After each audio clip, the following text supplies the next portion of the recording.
Picture this. It's 1972, and the world has come together for the Munich Olympics to celebrate peace and unity.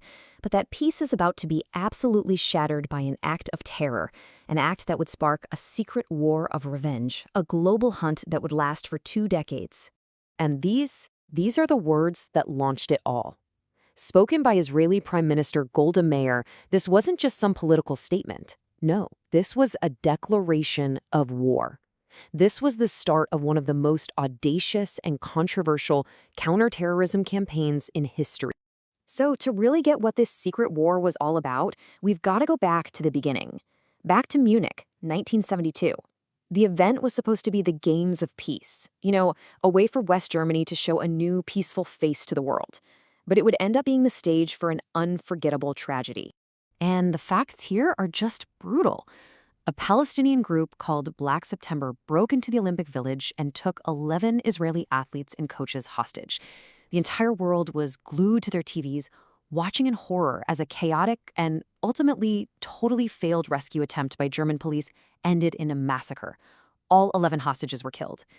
The shock was just profound, and back in Israel, it led to one powerful conviction. We can only trust ourselves. So, while the world was mourning in public, Israel's leaders were making a decision in secret. They weren't just going to retaliate. Oh no, they were going to hunt down every single person they believed was responsible.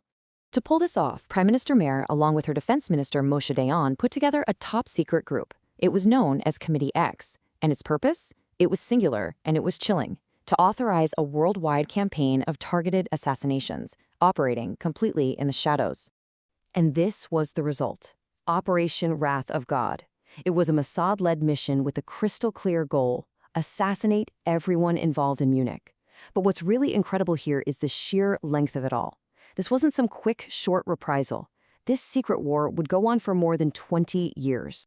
Now, you might be thinking, was this all just about revenge? A classic eye for an eye to satisfy a grieving nation. Well, that was part of it, for sure. But there was a deeper strategy at play. Mossad's director at the time argued it was really all about deterrence. The idea was to make Palestinian militants feel unsafe anywhere in the world, to force them to spend all their time looking over their shoulder, worrying about staying alive instead of planning new attacks. So with the mission locked in, Mossad's most elite agents spread out across the globe. The hunters were on the move, and the planners of the Munich massacre had just become the hunted. And their tactics? This is straight out of a spy movie. It went way beyond just a simple bullet. Mossad waged psychological warfare. They'd publish fake newspaper obituaries for militants who were still very much alive. They sent letter bombs. They would actually call their targets just to let them know, hey, we're watching you. Every single move was designed to create paranoia and fear, all while making sure Israel could deny everything. And these operations were planned with incredible precision. As you can see here, each mission had this multi-layered team.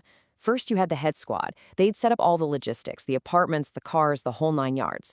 Then the Iron Squad would shadow the targets, plan the escape. Bet Squad was protection for the assassins. And finally, the Olive Squad. 2 elite killers would carry out the hit. It was a precise, well-oiled machine.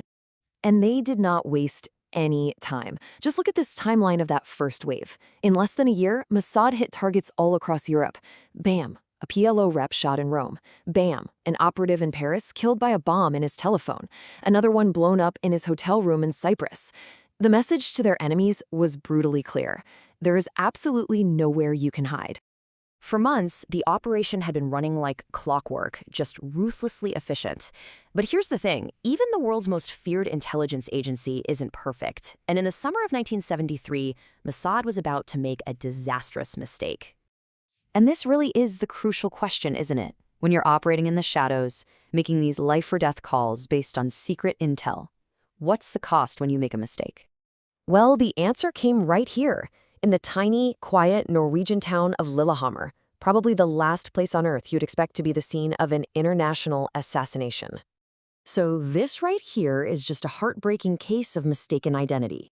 Mossad was absolutely convinced they had found their number one target, Ali Hassan Salameh, the alleged mastermind of Munich, nicknamed the Red Prince. But the man they were actually tracking was Ahmed Bouchiki, a local Moroccan waiter. And on July 21st, as Bouchiki and his pregnant wife were just walking home from the movies, Mossad agents shot and killed him. The fallout? Well, it was a total disaster for Mossad. 6 of their agents were arrested by Norwegian police. All of a sudden, this secret operation was blown wide open, splashed across newspapers around the world. It triggered international outrage. Their safe houses, their networks, their methods all over Europe compromised. It was a devastating blow. And the Mossad chief's assessment of this whole catastrophe, it's chillingly detached. Wrong identification of a target is not a failure, it's a mistake. You see, in the cold calculus of espionage, it was a costly error that got an innocent man killed, for sure. But in his mind, the overall mission, the strategy, wasn't fundamentally wrong. So after that huge public failure in Lillehammer, Operation Wrath of God was put on ice for 5 years. But it wasn't over, not by a long shot. So let's take a look at the long-term impact of this 2-decade shadow war. Because Mossad has a very long memory. The hunt for the Red Prince, Ali Hassan Salameh, was back on. And finally, in 1979, they caught up with him in Beirut, assassinating him with a perfectly timed car bomb. So what's the final verdict on this whole campaign? Was it a success? Well, as you can see, it's really complicated. On the one hand, yeah, it seriously disrupted Palestinian terrorism in Europe. It helped lead to the end of Black September. But on the other hand, innocent people were killed. Some of the key masterminds were never even caught, and it raised these huge moral questions about state-sponsored assassinations. Questions, by the way, that we're still debating today. Which really leaves us with this final, vital question. It's been half a century since that tragedy in Munich, but the core dilemma is still here. When a nation is faced with these unspeakable acts of terror, what is the right response? What are the lines a country should or shouldn't cross to protect its people? That right there is the enduring, complicated legacy of Operation Wrath of God.